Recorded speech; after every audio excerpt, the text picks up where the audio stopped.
Olá, você está no Palavrinhando. Ela é Roseli Bassulo. E ela é Rosana Freneda. E a gente está aqui para Palavrinhar.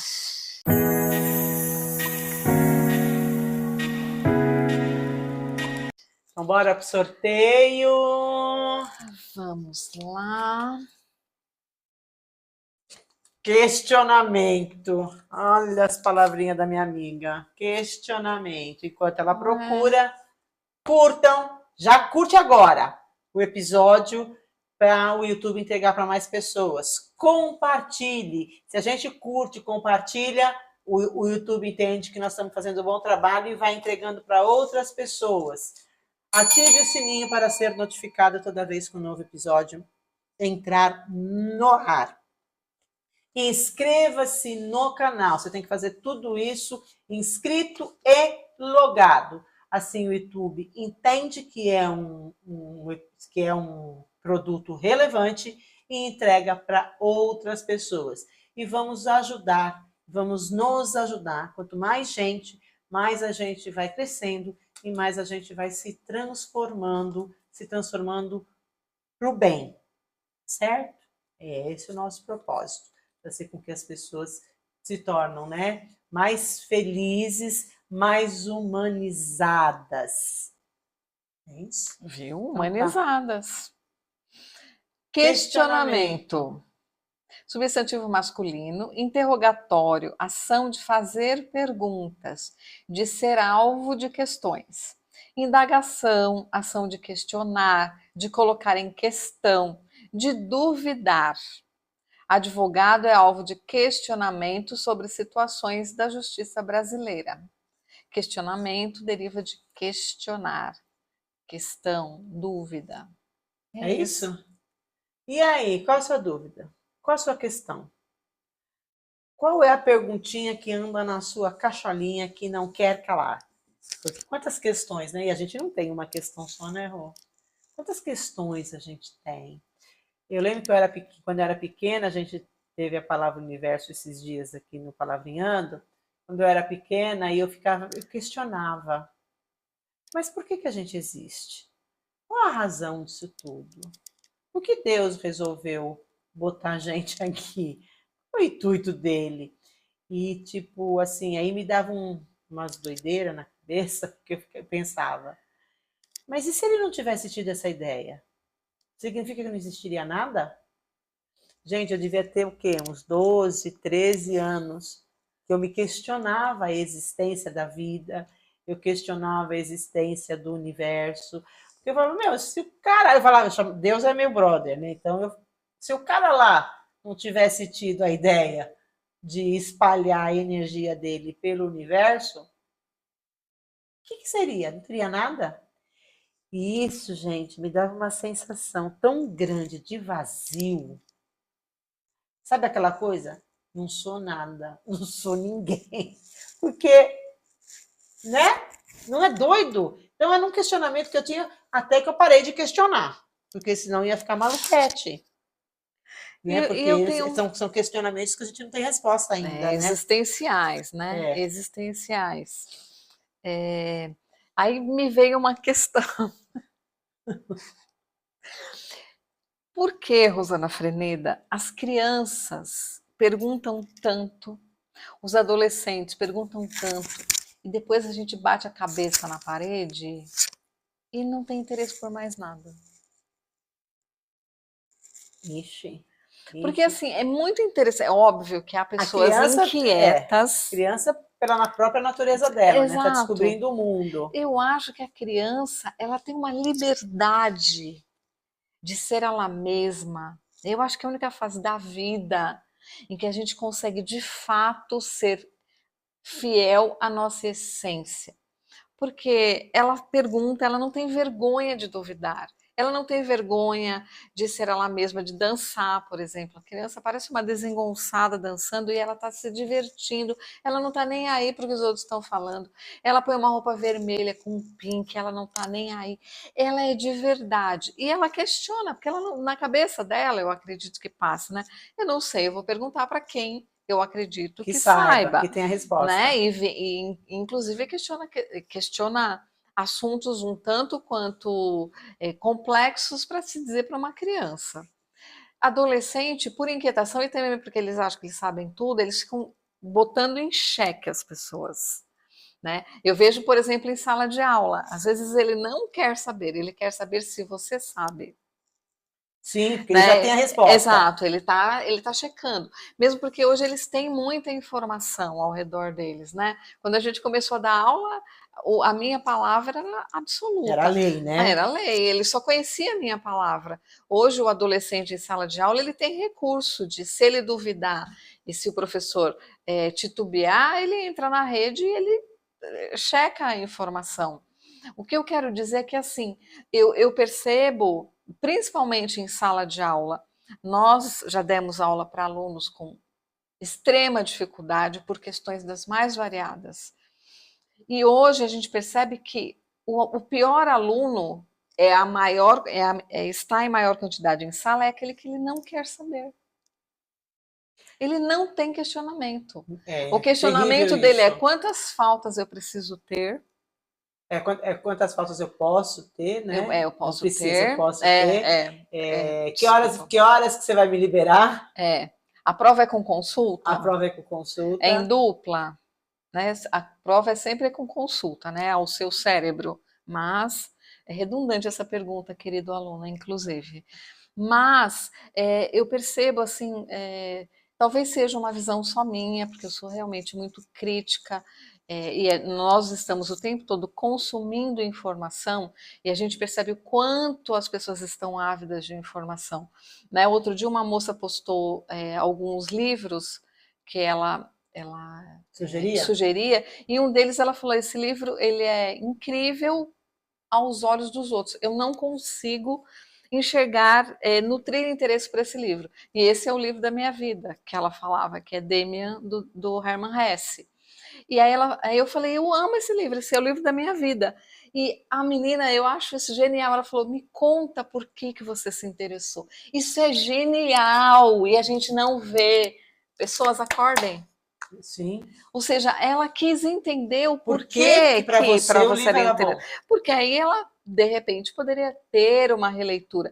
Mas o interesse de outro jeito, né? Mas o interesse genuíno de aprender, de ter outro ponto de vista. Sabe, isso é existir intelectualmente, culturalmente. E hoje a gente não vê esse questionamento. Não. O questionamento só é: por que eu não vou poder ir, né? Por que você não vai me deixar? Mas não é o questionamento de criar o pensamento crítico. Porque a gente fala tanto, né? Pensamento crítico é uma das soft skills que está no mercado, que é o que se busca hoje das pessoas, né? De forma geral, não só no mercado de trabalho, mas na própria escola, nas comunidades, enfim. É o pensamento crítico. O que é o pensamento crítico? Você questionar. Por que é desse jeito? Por que você gosta? O que é que, no caso, né, dela, o que é que te levou a ser o livro da sua vida? Porque eu, no meu universo, eu não vejo nada de importante, nada de interessante. Então, o que é que você viu que eu não vi? E Porque é isso, né? E o que me despertou interesse nela é que ela poderia simplesmente botar a verdade absoluta dela, não gostei, ponto. Como ela é uma leitora ávida, não é aquelas TikToker que a editora manda o livro e ela só mostra, né? Não leu. Eu achei assim genial, e hoje eu percebo a falta de interesse nas pessoas em questionar, né? Não vem com formulações interessantes. E o pensamento crítico, ele te promove a capacidade de saber escolher. Pensar, o pensamento crítico, quando você pensa, vou por esse caminho ou por esse, eu estabeleço variáveis, exatamente. Né? Eu tenho as justificativas e no mercado de trabalho isso é essencial, né? Porque eu preciso escolher qual é a ferramenta adequada para esse projeto, qual é o funcionário adequado, qual é o perfil adequado. Ou seja, o tempo todo nós temos de escolher. E na medida em que a gente se acomoda com o raso, que a gente acha que não precisa, não quero saber, né? O ignorante, Deus perdoa. Eu ouço as pessoas falarem isso hoje, ou seja, eu não quero aprender porque Realmente, Porque pessoas, conhecimento traz responsabilidade. Opa, o Raul Seixas não dizia, preferia ser burro? Por quê? Porque com a capacidade que ele tinha intelectual, ele via tanta bobagem, as pessoas, e até porque ele acabou indo para esse mesmo lugar, porque, assim, acredito de verdade que ele olhava tudo aquilo e ele falava, gente, por que vocês estão fazendo desse jeito? E por conta da capacidade intelectual dele.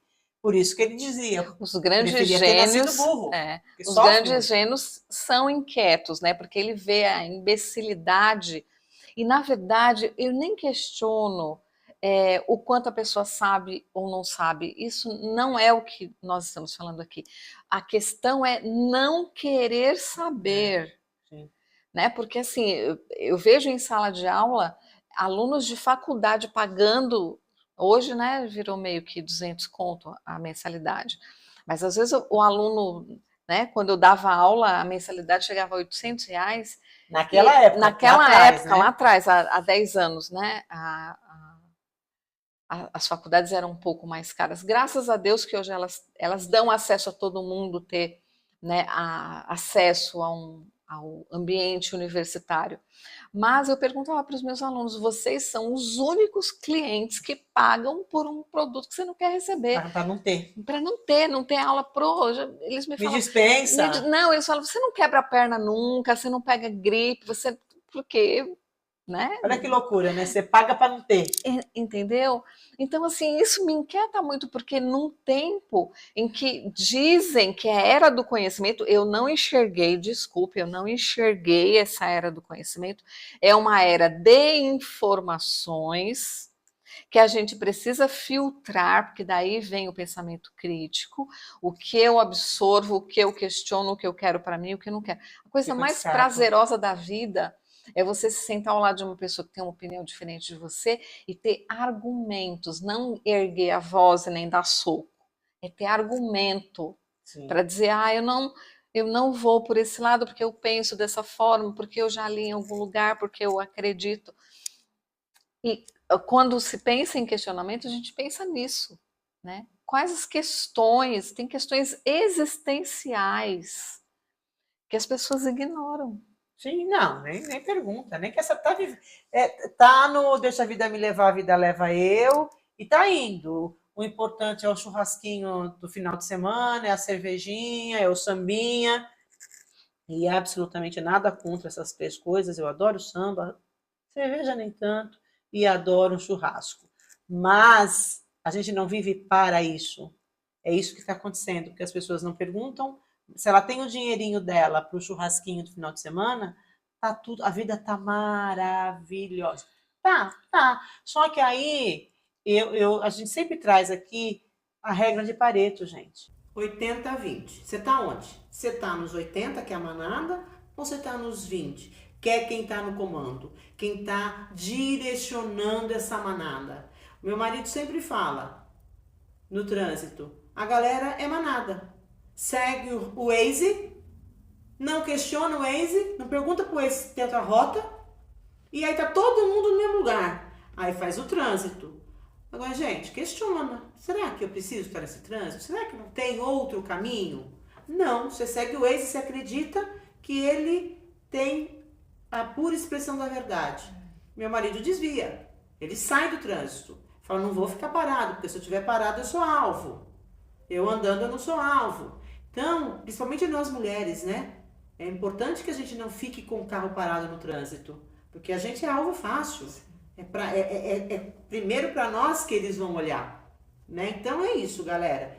Cuidado, questione, porque os 20% estão questionando tudo. Eles estão perguntando, eles estão pensando, e se eu fizer desse jeito? E se eu mudar a rota? E se eu pintar de verde? E se eu resolver pintar de roxo? Enfim, por que que é azul? Por que que não é amarelo? Eles estão questionando, eles estão inovando sempre. Por que que eles inovam?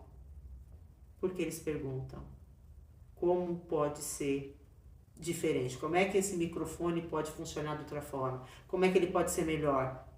Então essas pessoas estão questionando e elas estão dando saltos na vida delas, estão crescendo, estão tendo 80% como funcionário. Então você quer ser quem? Quem que você quer ser? Né, Rô? Funcionário dos 20%. Na verdade, é uma empresa não banca, né? Gênios, né? Grandes gênios. É interessante a gente observar isso. Imagina uma empresa com só diretores. Ah, não, né? tem que Só ter os diretores, 80%, né? né? Mas é aquela história, né? Eu acho que o interessante do questionamento é que você pode, eu já fiz quantas vezes parte do 80%, mas eu estava sempre de olho no 20%. Eu questionava quando esse 20 me pedia alguma coisa, eu falava, você tem certeza? Nossa, quantas vezes o secretário, meu chefe falava, vamos, preciso disso. Chefe, mas se a gente fizer assim, não seria melhor, porque não sei o quê? Ou seja, eu não obedecia, porque não estava em mim, né? Então, é interessante a gente observar. De novo, você decide. E Só que não reclame das consequências. porque as das suas consequências escolhas. vêm. A gente já conversou umas vezes aqui, eu e a Rô, a respeito disso, mas o chat GPT ou qualquer outra inteligência artificial, né, Rô? Pergunta pro chat GPT se você não tem competência para fazer a pergunta certa. Gente, a resposta que ele vai dar para você é para você e para os 80% se você não sabe perguntar direito. Porque ele vai dar uma resposta, ele é um negócio lógico. Você vai perguntar como é que a cor azul é feita. Aí ele vai dizer, a cor azul ela é feita da junção do... Não, é ao contrário. Como é que a verde é feita? É feita do amarelo com azul. Resposta lógica básica. Agora, se você perguntar a porcentagem da cor, se tem porcentagem de branco, se você mudar a pergunta, a resposta não vai ser a junção do amarelo com o azul. Ele vai dar outra resposta que, claro, é o amarelo com o azul, mas ele vai te dar de outro jeito, de outra forma. Com outras informações. Com outras informações, com Outro outras foco. porcentagens de cor. Porque não é 50% de cada uma, depende do tom. Ele vai falar que tom do azul que é. Que tom do verde que é? É verde claro, é verde escuro? Qual que é o tom? Percebe? Então, cuidado, aprenda a questionar, né, Rô? A inteligência artificial é a grande vingança para os acomodados. Porque a gente tem a impressão de que ela vai resolver a nossa vida. Você pode resolver a sua vida brilhantemente, ou você pode resolver a sua vida como 80% das pessoas vão resolver. Né? Depende da sua pergunta, da formulação, da riqueza de detalhes que você coloca. E para tudo isso a gente precisa ter conhecimento, né? Para eu questionar. Por isso que muitas vezes a ausência de questionamento se dá por ausência de conhecimento, não de informação, tá? Porque informação todo mundo tem o tempo todo, mas o conhecimento ele vem de você refletir e trabalhar a informação, né? A informação vem, eu faço minhas conexões e coloco ela no lugar devido. Agora, se eu não estabeleço essas conexões, eu tenho simplesmente informações que não me auxiliam em nada, eu vou dormir, o cérebro vai descartar e eu não volto nela. Né? Então, o questionamento ele te dá base para outras questões, para outras possibilidades e principalmente para você não ser conduzido. Para você conduzir, no mínimo, a sua vida e ser protagonista dela. É isso aí. E pegando o gancho de ser para você ser protagonista da sua vida, questione Roseli Mazzulli e Rosana Freneta sobre a metodologia Habilidade 360. O que é? Qual é o propósito? O que ela vai transformar na sua vida? Como é que ela faz você ser protagonista da sua história? Pergunte aí nos comentários e a gente vai te responder. Ou vai lá no Roseli Mazzullo, @RoseliMazzullo ou @Rosana Freneda no Instagram e pergunta lá. Que mentoria é essa que a gente está dando de 1 hora gratuita? Pergunta lá, questiona. Questiona e as respostas trarão uma modificação na sua vida, uma transformação, um agigantamento. Vale a pena perguntar. É isso aí. E a gente se vê quando? No próximo episódio. É isso aí, galera. Valeu e até o próximo episódio. Tchau!